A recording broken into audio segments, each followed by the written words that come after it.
알림 설정 좀 구독해주세요. 좋아요 좀 눌러주세요. 알림 설정 구독해주세요. 구독 좀 해주세요.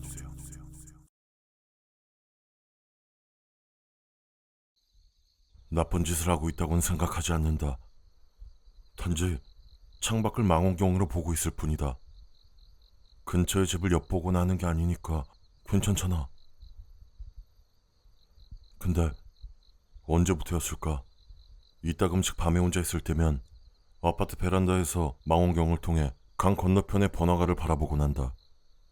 관음증 같은 건 전혀 없었지만 어느새 이것은 나에게 습관이 되었다.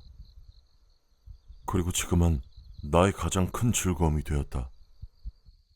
퇴근길의 회사원들, 술에 취해서 소란을 피우는 대학생들, 열대어처럼 울긋불긋하게 차려입은 여자들, 여기저기서 호객해대는 호객꾼에 어째서인지 깊은 밤에 혼자 어슬렁거리는 학생까지. 정말 별거 없는 어지러운 광경일 뿐이지만 그것을 보고 있으면 이상하게 재밌다. 어쩌면 수족관 속의 물고기를 보는 것과 비슷한 기분일지도 모른다. 방에 불을 켜놓으면 내가 망원경을 들여다보는 게 보일지도 모르기 때문에 관찰을 할 땐 방에 불을 꺼놓는다. 난 어둠 속에서 베란다에 나가 혼자 술을 마시며 망원경을 들여다본다. 다른 사람들이 보면 기분 나빠하겠지만 지금 나에겐 이 취미를 그만둘 생각은 전혀 없다. 그날 역시 난 맥주를 마시면서 한가로이 베란다에서 밤바람을 쐬고 있었다. 어느덧 시간이 꽤 늦어졌지만 종종 사람들은 지나간다. 오히려 재밌는 걸 볼 수 있는 시간대는 대체로 사람들의 왕래가 없는 심야 시간이다. 술에 취해 싸우대는 것은 몇 번씩이나 봤었다. 한 번은 어떤 남녀가 빌딩 틈 사이에서 관계를 가지는 걸 본 적도 있었다. 멀리 봐서 확실치는 않지만 칼 같은 것을 손에 든 노숙자가 몇 번이고 같은 곳을 왕복하는 것을 본 적도 있었다.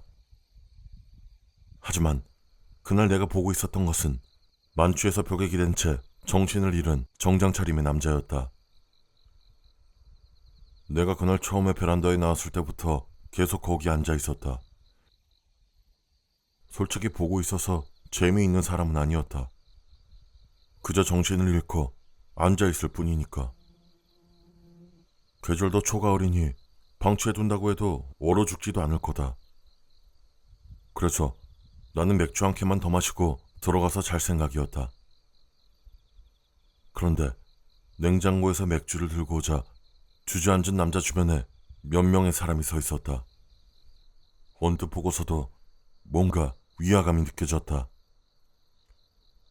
망원경을 들여다보자 난 그 위화감의 정체를 알 수 있었다. 남자를 둘러싸고 있었던 것은 유치원에 다닐 법한 수준의 어린아이였던 것이다. 모두 3명. 멀어서 자세히 보이진 않았지만 아마 남자애가 2명이고 여자애가 1명으로 보였다.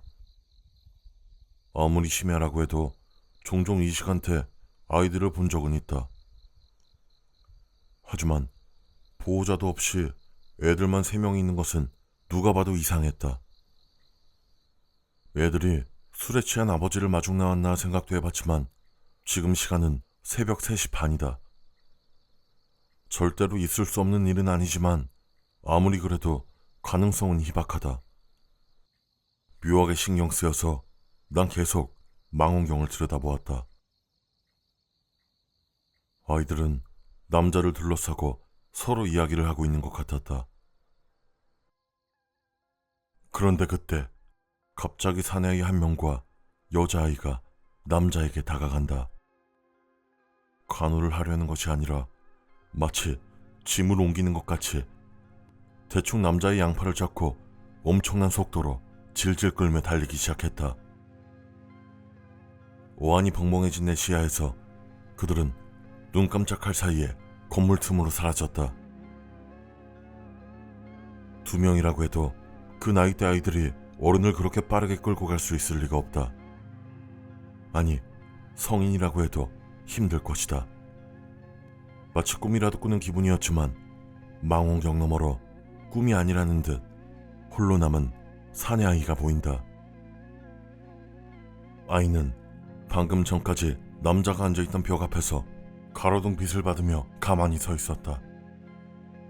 반쯤 무의식적으로 난 손을 들어 맥주캔을 입가에 가져가 원샷을 했다. 입안에서 튀는 탄산의 감촉과 알코올의 맛, 코끝에 느껴지는 독특한 향기, 목을 미끄러져 넘어가는 차가운 액체의 느낌. 모두 꿈이라고 생각할 수 없을 정도로 현실적이었다. 난 마음을 가다듬고 땀에 젖은 손으로 망원경을 다시 잡았다. 그리고 남아있는 아이의 얼굴이라도 확인하기 위해 눈을 갖다 댔다. 가로등 아래엔 어느새 또 3명의 아이가 모여있다. 그리고 3명 모두 이쪽을 보고 있다. 얼굴은 그림자가 져서 보이지 않지만 분명히 3명 모두 얼굴을 내 쪽으로 향하고 있다.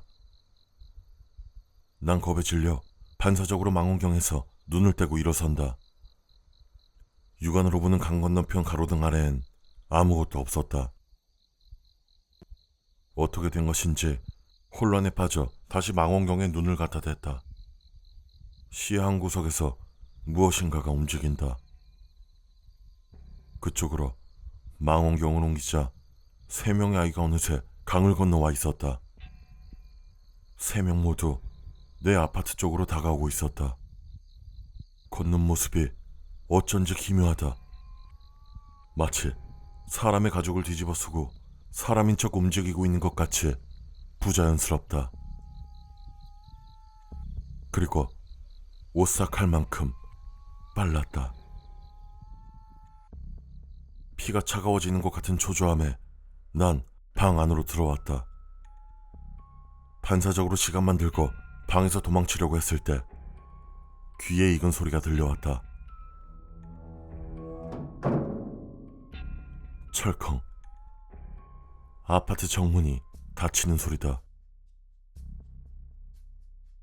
문 앞에서 돌처럼 굳어버린 내 귀에 계단을 올라오는 여러 사람의 발소리와 마치 수많은 낙엽을 밟는 것 같은 기분 나쁜 소리가 울려 퍼진다. 그 소린 조금씩 커져서 마침내 내 방 앞에서 멈췄다. 그리고 초인종이 울렸다.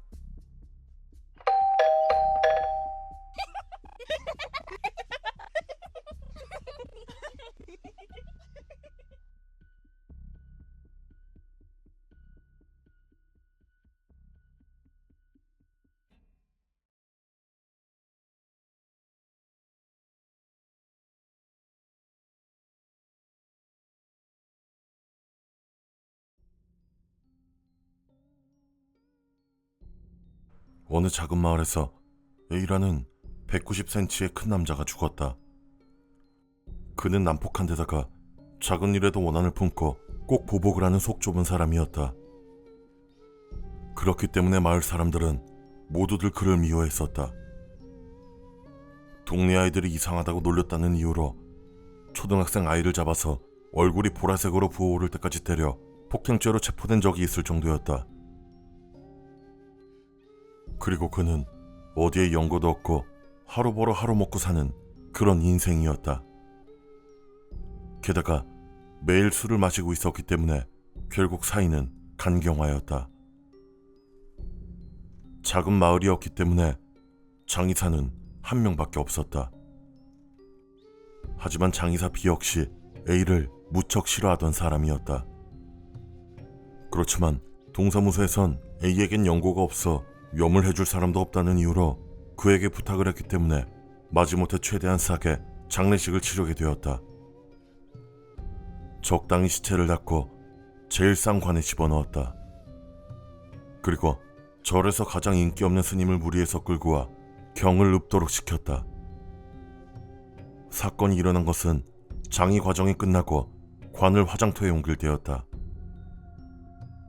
다른 장례식과 일정이 겹치는 바람에 A의 관은 영구차에 실을 수 없었다.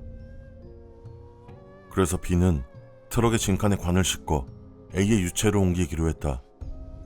그리 먼 거리는 아니었지만 혹시 관이 떨어질까 걱정한 B는 스스로 진칸에 타서 관을 지켰다.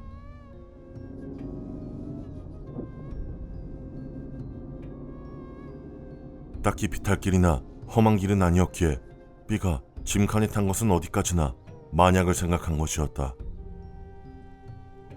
하지만 얼마 지나지 않아서 트럭이 돌을 밟는 바람에 갑자기 관이 크게 요동쳤다. 그리고 B는 짐칸과 관 사이에 다리가 끼고 말았다. 곧바로 병원에 옮겨졌지만 B는 무릎 아래 부분에 복합 골절이 일어나 어쩔 수 없이 다리를 절단해야만 했다. 그런데 사고가 일어나고 얼마 뒤 이상한 소문이 마을에 돌기 시작했다. B의 사고는 자업자득이라는 것이었다. 그 이야기는 장례식에 왔던 스님의 입에서 나온 것이었다. B는 A의 장례식에 차마 돈을 쓰고 싶은 마음이 없었다. 그랬기 때문에 관도 가장 싼 관을 썼던 것이다. 하지만 190이라는 큰 키인 A에게 당연히 특별한 관이 필요했다. 장의사 B는 어떻게 했을까? B는 A의 시체의 무릎 아래쪽을 톱으로 잘라내버렸던 것이다.